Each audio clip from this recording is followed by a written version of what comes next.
उत्तर प्रदेश का शिक्षा मित्र इतना ज्यादा परेशान हो चुका है कि उसे अब कुछ समझ में नहीं आ रहा है और आखिरकार हार मानकर शिक्षा मित्र अपनी जीवन लीला को समाप्त करने पर लग गए हैं। बात करें अगर हम शिक्षा मित्रों के संघर्ष की, तो ये संघर्ष लंबे समय से चला आ रहा है। लगातार शिक्षा मित्र सरकार को अपनी समस्याओं से अवगत करा रहे हैं, लेकिन सरकार इनकी बातों को अनसुना कर रही है। इन शिक्षा मित्रों ने धरना प्रदर्शन भी किया, अधिकारियों से भी मुलाकात की, नेताओं से भी मुलाकात की, चुनाव के दौरान भी अपनी आवाज को पहुंचाया, लेकिन अभी तक इनकी समस्याओं का हल नहीं हो पाया। यहाँ तक कि विपक्ष ने विधानसभा सत्र के दौरान भी इनकी आवाज को उठाया, लेकिन अभी तक कुछ हल निकलकर सामने नहीं आ पाया है। 5 सितंबर को इतना भारी धरना प्रदर्शन हुआ कि पूरे लखनऊ में भीड़ उमड़ पड़ी, लेकिन फिर भी कोई हल नहीं निकल पाया। और अब आखिर शिक्षा मित्र ये सोच रहे हैं कि उनसे कमी कहाँ पे रह जा रही है। इसलिए शिक्षा मित्रों ने ये सोचा है कि वो अपनी रणनीति में कुछ बदलाव करेंगे। वो ये सोचेंगे कि उनसे गलतियां कहाँ हो रही हैं और इसकी समीक्षा करेंगे। फिलहाल सबसे बड़ी सोचने की बात यह है कि मुख्यमंत्री योगी आदित्यनाथ और प्रधानमंत्री नरेंद्र मोदी जो ये कहते थे कि शिक्षा मित्र उनका परिवार, शिक्षा मित्र उनकी जिम्मेदारी, आज वो शिक्षा मित्रों की तरफ देख भी नहीं रहे। ये सबसे ज्यादा दुखद खबर है। लेकिन अब इन शिक्षा मित्रों ने भी ठान लिया है कि ये अपनी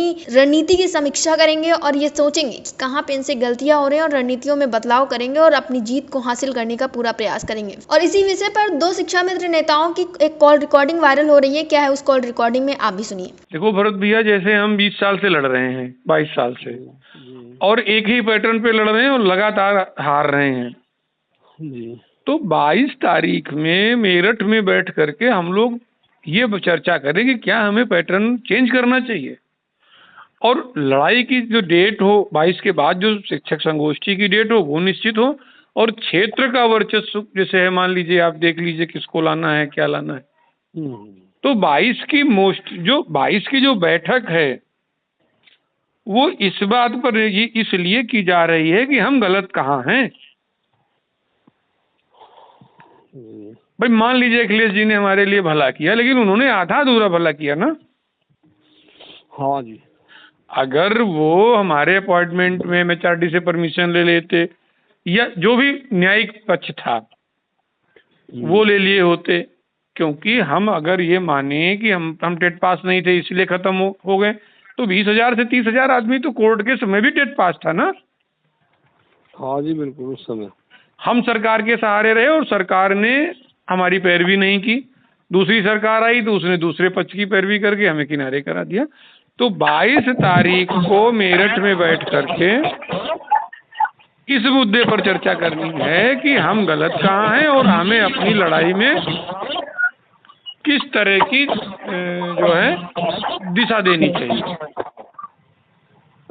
तो ये तो बहुत अच्छी बात है जी, उसमें जो सहभागिता होगी। और इसमें मैं लिखित में भी कह रहा हूँ, मैं मौखिक भी कह रहा हूँ, मैं प्रदेश के प्रत्येक संगठन से चाहता हूँ कि वो अपना प्रतिनिधि भेजें या वो स्वयं पहुँचें, क्योंकि उसके बाद फिर ये नहीं होगा कि नहीं ये गलत है वो गलत है।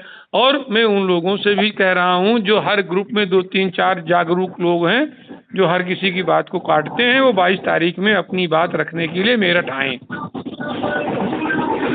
गलत कह रहा हूँ बताइए आप?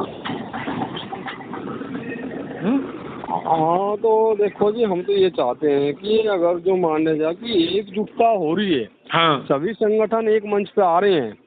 देखो एकजुट तभी हो पाओगे जब पश्चिम एक होगा, नहीं तो पूरब के लोग कभी एक मंच पे किसी को आने नहीं देंगे।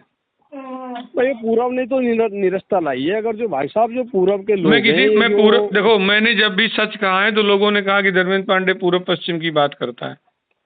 मैं पूरब की पश्चिम की बात नहीं करता हूँ, लेकिन फिर भी मैं इतना तो कहूँ, कितना तो मैं कह ही सकता हूँ कि भाई हर बार लखनऊ आते हैं, एक बार मेरठ आओ ना।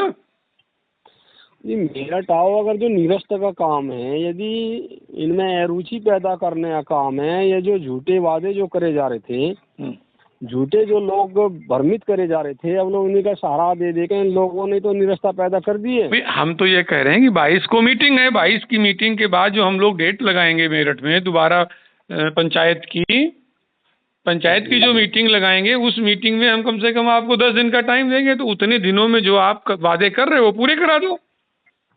हमारा कोई पैसा फालतू थोड़ी है, हैं? भाई अगर हम संगोष्ठी करेंगे तो क्या 10-20 हजार रुपये खर्च नहीं होगा क्या? होगा जी, निश्चित रूप से। हम लोगों के पास तो चंदा भी नहीं है, हम लोग तो अपने जेब से लगाएंगे। बिल्कुल। हमने कौन सा संगठन बना रखा है जिससे हम कह देंगे भैया 100 रुपये दो, 200 रुपये दो।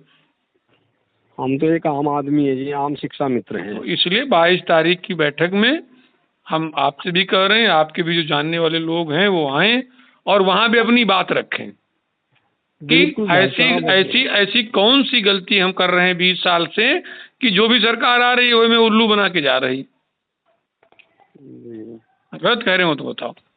ना जी, बहुत बढ़िया, बहुत अच्छा विचार है जी भाई साहब आपका। और उसमें बाकी 22 में मुलाकात होती है वहीं, जो एक पटल आप तैयार कर रहे हो जी, और जो एक और भरत भैया ये कोई संगठन नहीं है और न ये कभी संगठन बनेगा जी। देखो सचिन क्रांति थे तब भी कोई संगठन नहीं बना। सचिन क्रांति जब तक जीवित थे हम चाहते तो संगठन बड़ा बन जाता और पश्चिम एक हो जाता। बिल्कुल। लेकिन हम संगठन बनाने के पक्ष में न थे, न हैं और न कभी होंगे। हम नहीं भी होंगे तब भी हम यही कहेंगे कि सारे संगठन एक मंच पे आकर के शिक्षा मित्र का कल्याण करा दें, फिर अपनी अपनी जागीर बांट लेना फिर से।